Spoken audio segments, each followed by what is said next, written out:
हाँ, बाबा साहब ने साइंटिफिक टेम्परामेंट को आगे बढ़ाने के लिए न सिर्फ विशेष उत्सुकता दिखाई बल्कि उसे संसद में पारित कराने में अपनी जी जान को झोंक दिए थे। यह वो दौर था जब संसद में ऐसे ऐसे वैज्ञानिक चेतना के बलात्कारी प्रतिनिधि होते थे जो आज तक हवन, मंत्र गपोड़ना, चढ़ावा लेना, पूजा पाठ के अलावे बाकी सारी बातों को ही धर्म विरोधी समझते थे। और ये वही नेता थे जो आज तक अपने ईश्वर को खुश करके अपने इन्हीं कार्यों से बाढ़ पे भी नियंत्रण नहीं पा पाए थे। दरअसल ज्यादा लोगों की धारणा यह है कि बाबा साहब आजीवन सिर्फ जातिवाद के निवारण के लिए प्रयत्नशील रहे और उसी में व्यस्त रहे और आरक्षण के लिए ही संघर्षरत रहे। लेकिन इसी धारणा का अगर वास्तविक पहलू देखे तो धर्म के धंधेबाजों ने अगर सभी भारतीयों को बराबर हक दिया होता तो निश्चित ही बाबा साहब का समय बचता और वो जातिवाद लोगों को उनका हक दिलवाने, समाज सुधार की बजाय एक महान वैज्ञानिक होते हैं। यह देश की विडंबना ही है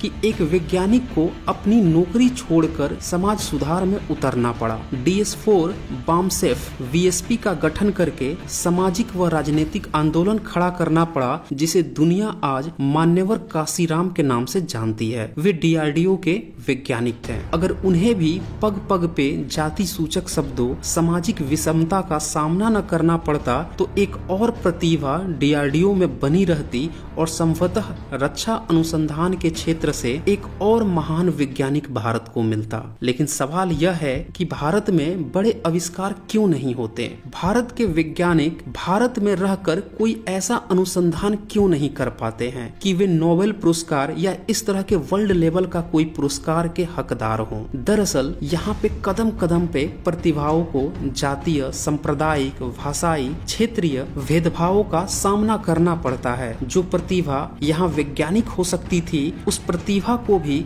यहाँ समाज सुधार में कूदना पड़ता है। पूरब से पश्चिम तक, उत्तर से दक्षिण तक समाज सुधारकों की सूची उठाकर देख लीजिए। आप हैरान होंगे कि इतनी महान इच्छा शक्ति के व्यक्तित्व समाज सुधारक न होकर अगर वैज्ञानिक होते तो आज भारत विज्ञान व तकनीकी में दुनिया का सिरमौर होता। क्या कभी आपने सोचा है कि आपके हाथ में जो मोबाइल है, कंप्यूटर है, टैब है, यह किसने बनाया? इंटरनेट, बिजली, व्हाट्सएप, सोशल मीडिया, जीमेल, ये सब किसने बनाया? क्या कभी आपने सोचा है कि आपके बच्चे भी कुछ इस तरह का आविष्कार करें जो कि दुनिया के दूसरे देश के लोग भी इस्तेमाल कर सके, जबकि हो उल्टा रहा है। और भारत की राष्ट्र विरोधी ताकतें जिन्हें धार्मिक ठेकेदार कहा जाता है वह आधुनिक पीढ़ियों को अपनी ही तरह हरामखोर बनाने में जी जान से जुटी हुई हैं। आज तक एक माचिस की तीली न बना सके वह बच्चों को शिक्षा दे रहे हैं कि सारा विज्ञान ही धर्म ग्रंथों से निकला है और उनका बच्चा इसी में खुश है। सोशल मीडिया में दिन रात कमेंट छाप रहा है, लड़ रहा है लोगों से कि विज्ञान तो वेदों से ही टपका है। जो वैज्ञानिक टेम्परामेंट के लिए अभी एजुकेशनल सिस्टम है वो गलत है। पढ़ाई तो गुरुकुल में ही होनी चाहिए। सारी खोज ऋषि मुनि ही कर गए हैं। लड़ रहा है, गाली गलौज कर रहा है। क्या वह बच्चा कभी वैज्ञानिक बन सकता है? चाहे वो किसी भी जाति, धर्म, मजहब का हो। लेकिन ठेकेदारों ने शुरू से ही उसे ऐसी धार्मिक अफीम खिलानी शुरू कर दी और जब यही बात पूरे 135 करोड़ लोगों पे लागू कर दी जाए तो क्या आप उम्मीद कर सकते हैं कि ये बच्चे वैज्ञानिक बनेंगे? आज जो खुद को राष्ट्रवादी बताते हैं, सीमा पे जवान मर रहे हैं, इसकी गाथा गाए जा रहे हैं, लेकिन क्या वो बताएंगे कि उन जवानों को लड़ने के लिए, उनकी सुरक्षा के लिए जो हथियार, जो उपकरण चाहिए वो कैसे बनेगा? वेद मंत्र पढ़ के बनेगा? अब तक कितना इनने बनाया है। आज चाहे गोला बारूद हो,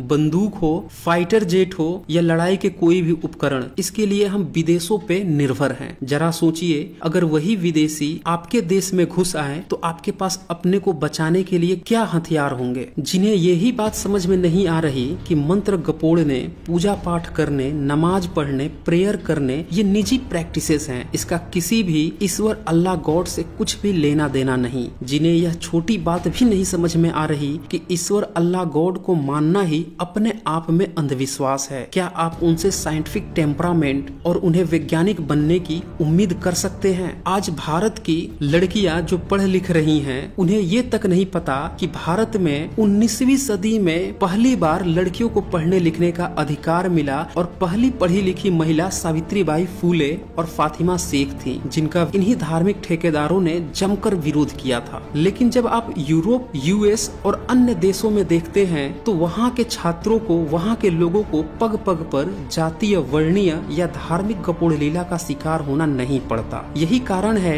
कि वहाँ से बहुतेरी प्रतिभाएं बाहर निकलती हैं। वहाँ पे ऐसा माहौल भी नहीं है कि वह अपनी प्रतिभाओं को हिंदू मुसलमान में फंसा दे। वहाँ के छात्रों को आगे बढ़ने का भरपूर मौका मिलता है। पिछले 72 सालों में भारत ने जो भी प्रगति की है उसका श्रेय भारत के संविधान निर्माता, शिल्पकार, बोधिसत्व बाबा साहब अम्बेडकर को ही जाता है। यह कितनी हैरानी की बात है कि एक वर्ग जो भारत के 90% जनता को हजारों सालों से हाशिए पे रखता आया, सारी औरतों को धर्म के नाम पर शिक्षा से 20वीं सदी तक दूर रखते आया, खुद को सर्वश्रेष्ठ बताने के लिए हजारों किताबों में डींगे हाँकते आया, उसकी भी अचीवमेंट वैश्विक स्तर पर शून्य है। क्योंकि वह हजारों सालों से आगे रहा है तो कम से कम उसे ओलंपिक्स, नोबेल प्राइज या इसी तरह के विश्व स्तरीय प्राइजों में सबसे आगे होना चाहिए था। लेकिन वहाँ भी वह टाई फिश है। क्या वह अपने बच्चों के साथ नाइंसाफी नहीं कर रहा? क्योंकि इन सारे अचीवमेंट को पाने के लिए साइंटिफिक टेम्परामेंट की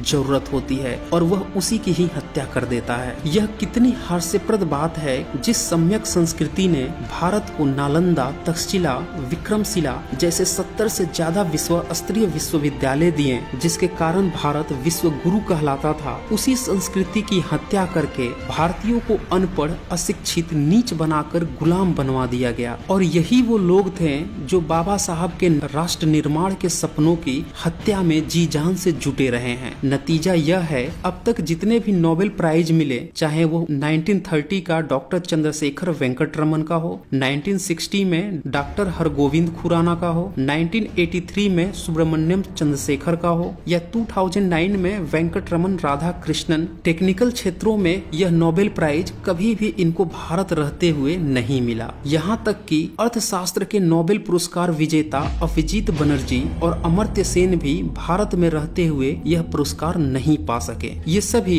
भले ही भारतीय मूल के हों, लेकिन भारत में अनुसंधान की कोई व्यवस्था न तब थी न अब है। हाँ, यही लोग जब दूसरे देशों में गए तब इनका टैलेंट सबके सामने आया, क्योंकि वहाँ पे इस तरह की माहौल बनाई गई है। आज भी ऐसे कई प्रतिभाएं ऊंचे ओहदों पर विदेशों में काम कर रही है। जरा सोचिए, ये प्रतिभाएं भारत में क्यों नहीं काम कर रही है? क्योंकि आपने कभी भारत में ऐसा इन्वायरमेंट ही नहीं बनाया। आपने अपने बच्चों को दिन रात हिंदू मुसलमान एक दूसरे का विरोध करना, इसी में उलझा कर रख दिया। कभी न तो आप खुद आगे बढ़े और न ही दूसरों जो पिछड़े हैं, जो दलित हैं, उनको भी आगे बढ़ने की कोशिश किए। संविधान लोकार्पित करते समय बाबा साहब ने कहा था, जातियां राष्ट्र विरोधी तत्व हैं। आज राष्ट्रवाद की दुदुम्भी बजाने वालों के लिए यह दिशा निर्देश संदेश है कि जातियां राष्ट्र विरोधी ही तत्व हैं। एक देश, एक राष्ट्र, एक भाषा, एक धर्म का नारा लगाने वाले का मुंह सड़ा हुआ सा बन जाता है जब कोई साथ में यह नारा लगा दे कि कास्ट भी एक ही होनी चाहिए। आओ रोटी बेटी का भी संबंध बनाएं। ऐसा लगता है जैसे उनकी लुटिया ही डूब गई, सारा पाखंड ही धुल गया। आपको याद रखना होगा, बाबा साहब का कथन है, जब तक जातिवाद मजबूत है राष्ट्र मजबूत नहीं हो सकता। अगर राष्ट्र निर्माण करना है तो जातिवाद को खत्म ही करना होगा। दरअसल बाबा साहब का लाइफ इस तरह है कि उनके किसी भी हिस्से को टच करे, ज्ञान, संघर्ष और आगे बढ़ने की अकूत प्रेरणा मिलती है। अगर कोई मेरी पर्सनल राय जानना चाहे तो मैं आज से 2500 साल पहले जो बुद्ध का नास्तिकता में स्थान था, 2300 साल पहले सम्राट अशोक का स्थान था, वही स्थान 20वीं सदी में बाबा साहब के लिए है। हम 21वीं सदी के लोगों को इस बात का गर्व है कि हमसे जस्ट पहले 20वीं सदी में बाबा साहब रहे थे, जिन्होंने डंके की चोट पे भारत के 90% जनता और समस्त भारतीय औरतों को उनका अधिकार दिलाया था। जब वह संविधान की रचना कर रहे थे तब उन्हें पता था कि आरक्षण से SC/ST वर्ग को भागीदारी में वो आगे ला सकते हैं, लेकिन एक ऐसा भी वर्ग है जिसे पता ही नहीं है कि वह शूद्र है, जिसे आजकल हम लोग OBC कहते हैं। उसके लिए भी उन्होंने संविधान की आर्टिकल 340 में वह हक दिया। आज यह भले ही खुद को उच्च समझ रहा हो, जनरल के करीब समझ रहा हो, लेकिन भविष्य में जनरल वर्ग इसका पूरा का पूरा अधिकार खा जाएगा। यह उनकी दूरदर्शिता ही थी कि उसके लिए विवाह आरक्षण की व्यवस्था उसी समय कर गए थे, जिसके पावर का इस्तेमाल 1992 में किया गया और तब ओबीसी को फिर से उनका हक दिलाया गया। जाते जाते बाबा साहब ने भारत की मूल संस्कृति सम्यक संस्कृति को अंगीकृत कर लिया था और अंगीकृत करते हुए उन्होंने 22 प्रतिज्ञाएं की थी। उस पर भी आप एक नजर डाल लीजिए। आज बस इतना ही। धन्यवाद।